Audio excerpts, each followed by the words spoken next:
सेवानिवृत्त wing commander MV ओझाला आज महादेव घाट के मुक्तिधाम में राजकीय सम्मान के साथ में अंतिम विदाई देगी। श्री ओझाला सेना के जवान मंडहा ने गार्ड ऑफ ऑनर भी देगी। श्री ओझा के 10 नवंबर की विधि से मुख्यमंत्री विष्णुदेव साय उनखर शोक संवेदना व्यक्त करी है।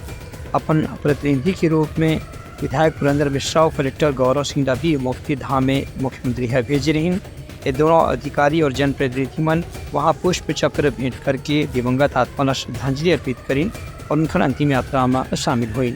Chief of army staff, chief of air staff और general officer command in chief मध्य कमान के अधिकारी मन भी अमरनाथ श्रद्धांजलि दिन ए मौका में SSP संतोष सिंह, राज्य सैनिक बोर्ड के संचालक ब्रिगेडियर विवेक शर्मा और धर्मवीर सिंह चौहान सहित सेना के वरिष्ठ अधिकारी मन मौजूद रहे। ब्यूरो रिपोर्ट, उतलंगा न्यूज़।